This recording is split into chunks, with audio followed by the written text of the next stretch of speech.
من كان والده حيا بعافيته فليحمد الله لا شيء كمثل أبيه.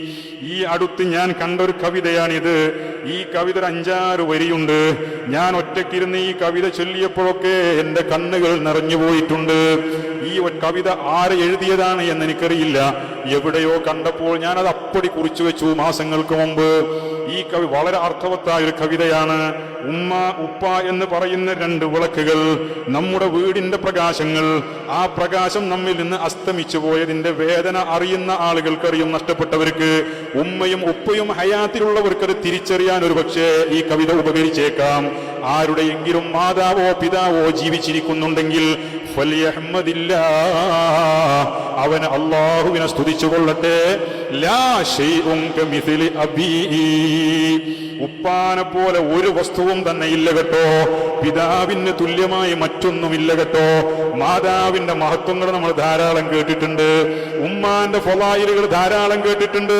ഉമ്മാനെ കുറിച്ച് വഅല് പറയുന്ന 100 നാവുകൾ നമ്മൾ കണ്ടിട്ടുണ്ട്. അവിടെയൊക്കെ വിസ്മരിച്ചു പോകുന്ന ഒരു മുഖമുണ്ട് ഉപ്പാക്ക് ഉപ്പാനെ കുറിച്ച് പറഞ്ഞോളൊന്നുമില്ല. ഉപ്പാനെ കുറിച്ച് പറഞ്ഞാലും പറഞ്ഞില്ലെങ്കിലും ഉപ്പാക്ക് പ്രശ്നമില്ല. അത് ഉപ്പ എന്ന ഒരു വികാരമാണ്. പിതാവ് എന്നത് തന്നെ അങ്ങനെയാണ് അല്ലാഹു സൃഷ്ടിച്ചിട്ടുള്ളത്. നെഞ്ചിന്റെ ഉള്ളിൽ ഒതുക്കി നടക്കാൻ പ്രാപ്തിയുള്ള ഒരു പ്രത്യേക ജീവി, അതാണ് ഒരു പിതാവ് എന്ന് പറയുന്നത്. മാതാവ് മറ്റൊരവസ്ഥയിലാണ്.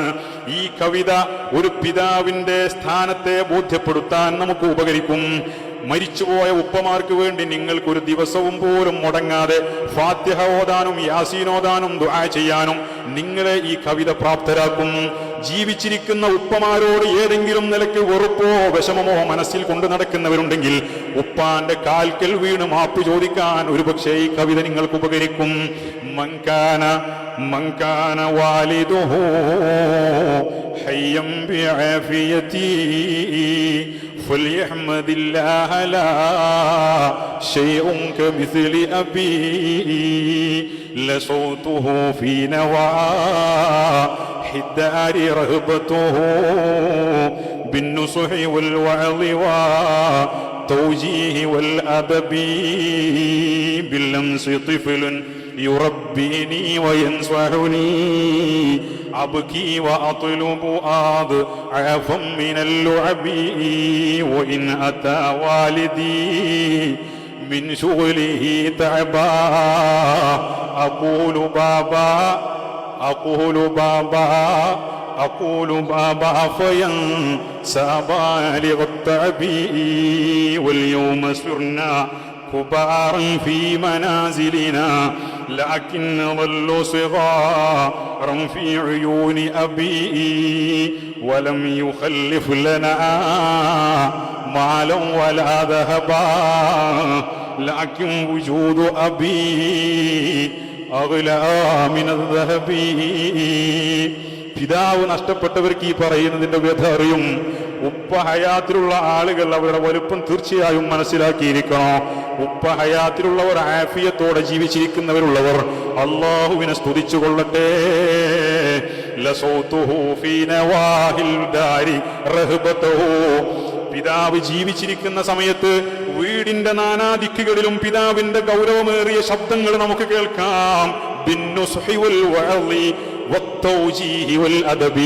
ഉപദേശിച്ചുകൊണ്ടും ശകാരിച്ചുകൊണ്ടും താക്കീത് ചെയ്തുകൊണ്ടും ന്യായീകരിച്ചുകൊണ്ടും.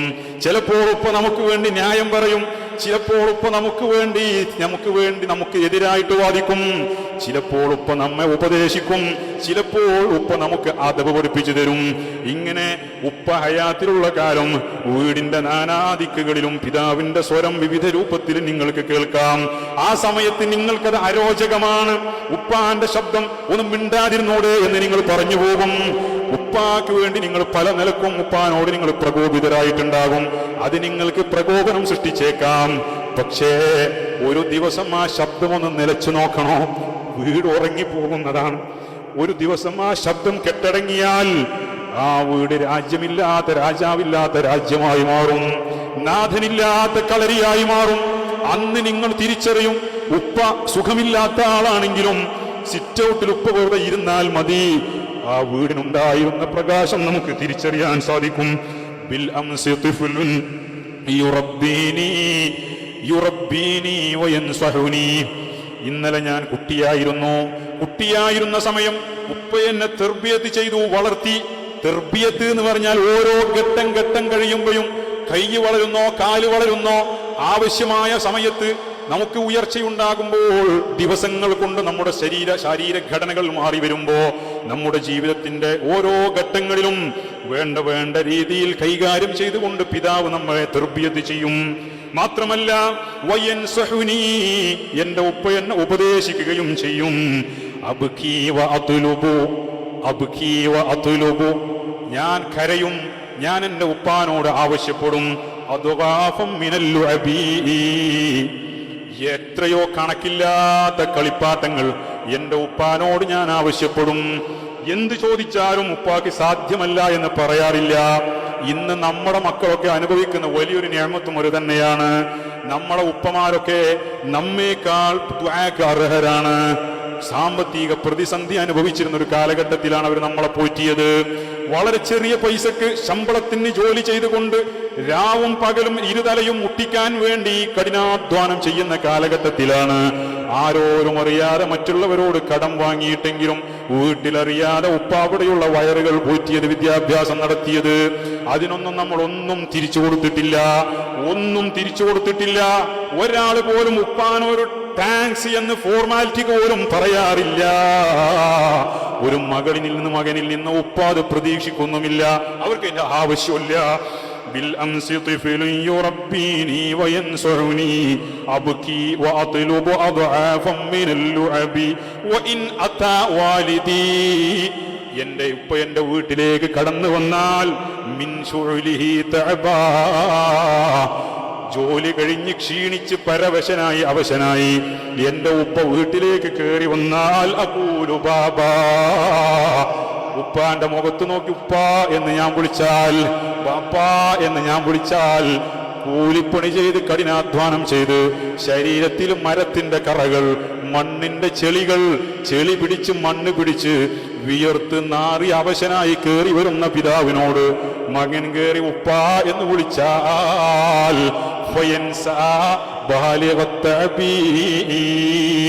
അതോടുകൂടെ എന്റെ ഉപ്പ എല്ലാ ക്ഷീണവും മറന്നുപോയി, എല്ലാ ക്ഷീണവും വിഷമവും മറന്നുപോയി.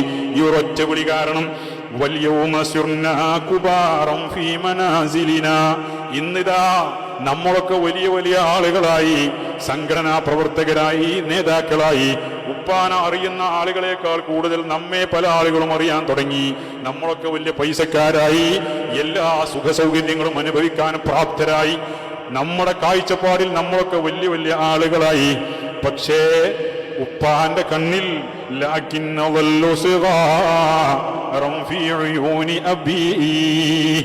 എന്റെ ഉപ്പാന്റെ കണ്ണിൽ ഞാനിപ്പോഴും അന്നത്തെ 6 വയസ്സുള്ള കുട്ടിയാണ്.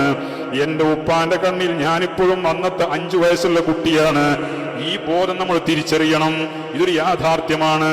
ഒരു പിതാവിനും അവന്റെ കുട്ടികൾ വലുതാവാറില്ല.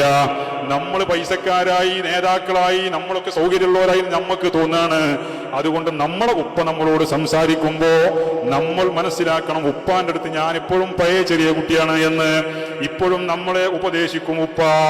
ഈ സമയത്തും ദുബൈയിലേക്ക് പോകാൻ വേണ്ടി പല പ്രാവശ്യം ആ വീട്ടിൽ നിന്ന് ദുബൈയിലേക്ക് ഇറങ്ങിയ മകനാണെങ്കിലോ ഇന്നും ഇറങ്ങുമ്പോൾ ഉപ്പ പറയാണ്, മോനെ ശ്രദ്ധിക്കണട്ടോ, ഇത് പറയാൻ ലോകത്ത് വേറെ ഒരാളും ഉണ്ടാവില്ല. ഹയ്യായി ജീവനോടെ പിതാവുള്ള ആളുകൾ ഈ മധുരം അനുഭവിച്ചു കൊണ്ടിരിക്കുമ്പോൾ ഇതിന്റെ വിലയറിയില്ല. നാളെ നിങ്ങളുടെ ഉപ്പ പോയാൽ, ഈ ചോദ്യം നിങ്ങൾക്ക് ആദികളിൽ കേൾക്കാതിരുന്നാൽ, അന്നാണ് നിങ്ങളുടെ ഉപ്പാന്റെ വില നിങ്ങൾ തിരിച്ചറിയുക.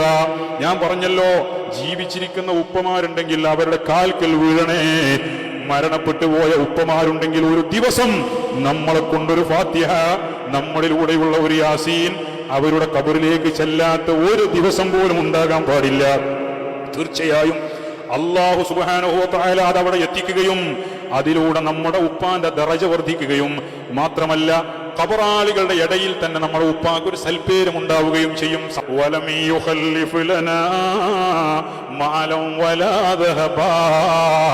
ഉപ്പ നമുക്ക് വേണ്ടി സമ്പത്തൊന്നും ഉണ്ടാക്കി വെച്ചിട്ടില്ല.